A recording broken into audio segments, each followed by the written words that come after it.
வணக்கங்க.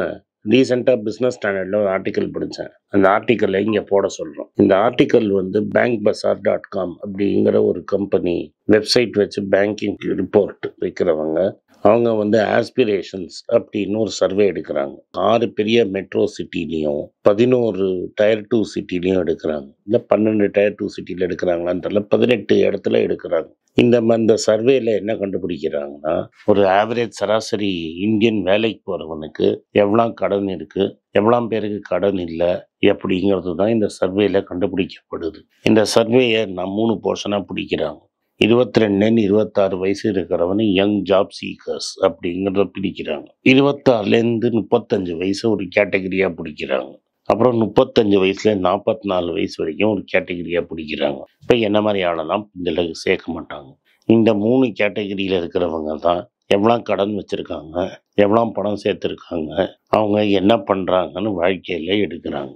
இதில் என்ன பண்ணுறாங்கன்னா 1550 பேரை சர்வே எடுத்து ஒரு நல்ல சர்வே. அப்படின்னா கார்பரேட் கேரியரில் இருக்கிறவங்களோட சர்வே. இது above middle class, so called middle கிளாஸுக்கு மேலே இருக்கிறவங்க எடுத்த சர்வே. ஏன்னா 40,000 15,000 வாங்குறவங்கலாம் இதில் சர்வேல கிடையாது. ஸோ இந்த சர்வேல எடுத்த போது என்ன கண்டுபிடிச்சாங்கன்னா, 2 வருஷத்துக்கு முன்னாடி 100 பேரை கேட்டோம்னா 19 பேர் தான் கடன் இல்லாமல் நிம்மதியாக இருக்கிறாங்க. மீதி 81% வந்து 81 பேர் வந்து கடன் வாங்கியிருக்காங்க. 81% கடன் வாங்கியிருக்கிறாங்க அப்படின்னு முன்னாடி இருந்த சர்வேல தெரிய வந்தது. இப்போ இந்த சர்வேல என்ன கண்டுபிடிச்சிருக்கிறாங்கன்னா, 100 பேர்ல 88 பேர் லோன் வாங்கியிருக்கிறான். அப்போனா வெறும் 12% 13%, சில இடத்துல கொஞ்சம் ஜாஸ்தியாக இருக்கும். ஸோ 13% வந்து லோன் இல்லாமல் இருக்காங்க அப்படிங்கிறாங்க.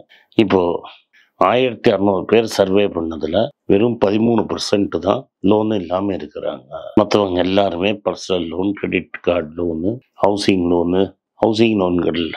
லோன், பர்சனல் லோன், எல்லா லோனும் இருக்குது. நீங்கள் இது மெட்ரோ இல்லாததுனால ஆவரேஜ் லோன் சைஸ் வந்து 25 லட்ச ரூபா இருக்குது ஹோம் லோன் இல்லாமல். அதாவது விதவிதமான கணக்கு வச்சு மேக்சிமம் பெரிய வந்து இந்த ஹவுசிங் லோனை எடுத்துட்டிங்கன்னா அவங்கள்ட்ட லோன் இருக்கிறது 25 லட்ச ரூபா.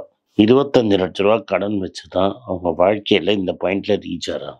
அப்போ அவங்க சம்பளத்தில் ஒரு பெரிய போர்ஷன் வந்து இந்த லோன் அடைக்கிறதுக்கே போயிடுது. நான் பல தடவை பேசின மாதிரி இந்த லோனு நீங்கள் எடுத்தீங்கன்னா ஃப்யூச்சர் ஒர்க் பண்ணுறத நீங்கள் ஆல்ரெடி மார்வாடி கடையில் தங்கத்தை வைக்கிற மாதிரி உங்கள் வாழ்க்கையை நீங்கள் அடகு வச்சிடுறீங்க. இப்போ சப்போஸ் நான் 5 லட்ச ரூபா லோன் எடுக்கிறேன், நான் 5 வருஷத்தில் கட்டுறேங்கிறேன்.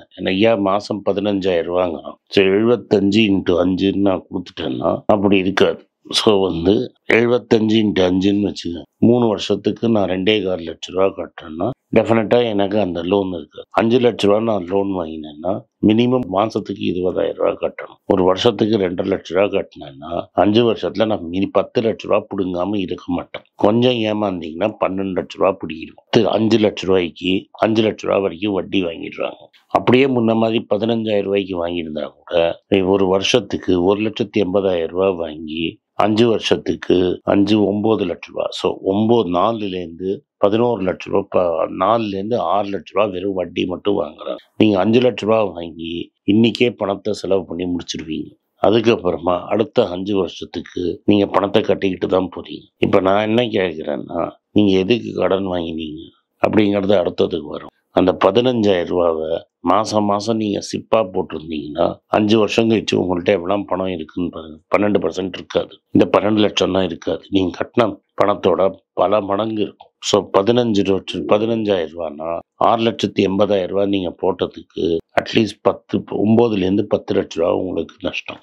இதனால தான் நான் என்ன சொல்ல வரேன்னா, நீங்கள் கடன் வாங்கினீங்கன்னா வீட்டு முன்னாடி வர காசு, தட் இஸ் நீங்கள் என்கிட்ட என்ன சொல்லுவாங்கன்னா, ஜஸ்ட் ஒரு இஎம்ஐ சார் 2,000 ரூபா சார், 5,000 ரூபா சார் அப்படின்னு. நீங்கள் அதை டோட்டல் பண்ணி பார்த்தீங்கன்னா உங்கள் வாழ்க்கையே அவனுக்கு அடமானம் வச்சிருவீங்க. அதுக்கப்புறமா நீங்கள் வீடு வாங்குறீங்கன்னு வச்சு 20 வருஷத்தில் கம்மி வட்டியில் வாங்கினா கூட பிரின்சிபலுக்கு ஈக்குவலாக இஎம்ஐ கட்டிடுவீங்க. 20 + 20 40 லட்ச ரூபா நீங்கள் கட்டி ஒரு வீடு வாங்கிடுவீங்க. முன்பணம் போட்டிருப்பீங்க 50 லட்ச ரூபாய்க்கு வீடை வாங்கியிருப்பீங்க.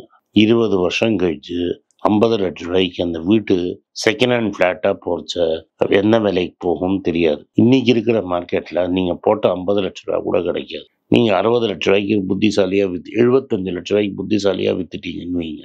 உங்கள் காஸ்ட் ஆஃப் அக்வயரிங் 25 லட்ச ரூபா அதுக்குள்ளே போயிடுச்சு. 50 - 25 தான் உங்கள் ப்ராஃபிட். ஆனால் அம்மையார் கணக்கு போடுறச்ச என்ன சொல்கிறாங்கன்னா, 25க்கு வாங்கினீங்க, 75க்கு விற்றீங்க, 50க்கு நீங்கள் 12% டேக்ஸ் கட்டணுங்கிறாங்க. 50க்கு 12% டேக்ஸ் கட்டினீங்கன்னா நியர்லி 7,5 லட்ச ரூபா வட்டி கட்டி டேக்ஸ் கட்டிடுவீங்க. அப்போ நீங்கள் வாங்கினது 50 + 7,500 57,000 ரூபா, 58 லட்ச ரூபா போட்டுட்டு நீங்கள் 75 லட்ச ரூபாய்க்கு விற்றுருக்கீங்க. அது உங்களுக்கு தேவையா அப்படின்னு பாருங்க. அது 75 லட்ச ரூபாய்க்கு போனால் நீங்கள் கட்டின வட்டியை விட உங்கள் ப்ராஃபிட்டாக தான் கன்சிடர் பண்ணுவாங்க. ஸோ 50 லட்ச ரூபாய்க்கு 12% போட்டு 7,500 லட்ச ரூபா பிடிக்கிட்டாங்கன்னா 58 லட்ச ரூபா. இது உங்களுக்கு லக்கியாக 10 வருஷத்தில் விலைவாசியே ஏறலை. இப்போ இந்த ஈஸ்ட் இந்த கேளம்பாக்கம் சைட்லலாம் போனீங்கன்னா 25 லட்ச ரூபா வீட்டுக்கு 50 லட்ச ரூபா கட்டினீங்கன்னா 50 லட்ச ரூபாய்க்கு உங்களுக்கு 10% கூட கிடைக்காது. 50 லட்ச ரூபாய்க்கு நீங்கள் என்ன சொல்லுவாங்கன்னா, கட்டின பணம் வந்துடுச்சுன்னு சந்தோஷப்படாதீங்க. இந்த 25 லட்ச ரூபாய்க்கு 12% பிடுங்கி கையிலேருந்து 3,5 லட்ச ரூபா போயிடும். இதுதான் கடனோட பெரிய ப்ராப்ளம். அதனால உங்களுக்கு ஒரு பொருள் வாங்கணும்னு நீங்கள் நினச்சிங்கன்னா தயவு செஞ்சு கடன் போட்டு வாங்காது. பணத்தை சேர்த்து வச்சுட்டு என்ன வேணா பண்ணுங்க.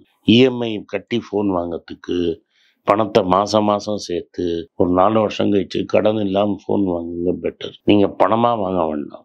கோல்டு பீஸாக வாங்கி வச்சுருந்தீங்கன்னா அந்த இஎம்ஐ கட்டுற இன்ட்ரெஸ்டோட இந்த கோல்டில் வர இன்ட்ரெஸ்ட் ஜாஸ்தி. நீங்கள் ஆவரேஜாக 3,000 ரூபாய்க்கு 3 வருஷத்தில் கோல்டு வாங்கியிருந்தீங்கன்னா இன்னைக்கு ஆவரேஜ் 12-13% ரிட்டர்ன் மினிமம் உங்களுக்கு வந்திருக்கும். அதனால அந்த இஎம்ஐல கட்டி முன்னோத்தனம் கொடுக்குற வட்டியை நீங்க உங்களுக்கு எடுத்திருப்பீங்க. ப்ராடக்டை ஈஸியாக வாங்கிடுவீங்க. கடன் ஈஸியாக அவைலபிள் இருக்குன்னு வாங்கிடாதீங்க. அடுத்தது காமத் சொல்றாரு, நீங்க எல்லாம் கடன் வாங்கி சூதாடுறீங்கன்னு. கடன் வாங்கிட்டு சூதாட்டம்ங்கிறது ஃபியூச்சர்ஸ் அண்ட் ஆப்ஷன்ஸ். 93 பேர் பணம் லூஸ் பண்ணிட்டீங்க. 5 லட்ச ரூபாய்க்கு கீழே வாங்குறவன் தான் 90% ட்ரேட் பண்றாங்கிறாங்க. காசு பண்ணவன் ஃபாரினரு, காசு பண்ணவன் புரோக்கர். ப்ரொப்ரைட்ரி ட்ரேடிங்கில் நீங்கள் விரல் சுப்பிட்டு வேடிக்கை பார்த்துருக்கீங்க. தயவு செஞ்சு இது மாதிரி பண்ணி மாட்டிக்காதீங்க. கடன் சுமைங்கிறது உங்களால் தாங்கவே முடியாது. கடனை போட்டு லேண்டை வாங்கிட்டு லேண்டு விலை குறைஞ்சிருச்சுன்னு வச்சுக்கோங்க, பயங்கர ஃப்ரஸ்ட்ரேட்டிங்காக இருக்கும். வாங்கின கடனை கட்டி தான் ஆகணும், இல்லாட்டா சிபிலில் போயிடும். லேண்டை விற்றா போட்ட காசு கூட வராது, ரொம்ப வலிக்கும். நன்றி, வணக்கம். உங்களுக்கெல்லாம் தெரியும், ரீசெண்டாக மீடியாவில் பார்த்துருப்பீங்க, ஏன்னா தமிழ்நாடு காங்கிரஸ் கமிட்டி ஊடக பிரிவு தலைவராக அப்பாயிண்ட் பண்ணியிருக்காங்க. ஸோ பொலிட்டிக்கலாக என்னோட வியூஸ் என்ன அப்படின்னு நீங்கள் ட்விட்டரில் ஃபாலோ பண்ணணும்னு நினச்சிங்க @AnandS1967 என்னை ஃபாலோ பண்ணுங்கள். என்னோட real original ID Twitter ID for politics அதுதான். ஸோ பாலிட்டிக்ஸ் சம்மந்தப்பட்ட என்னோட எல்லா ஒப்பீனியன்ஸ், வியூஸ் எல்லாமே அதில் வரும். அதில் ஃபாலோ பண்ணுங்கள். நன்றி, வணக்கம்.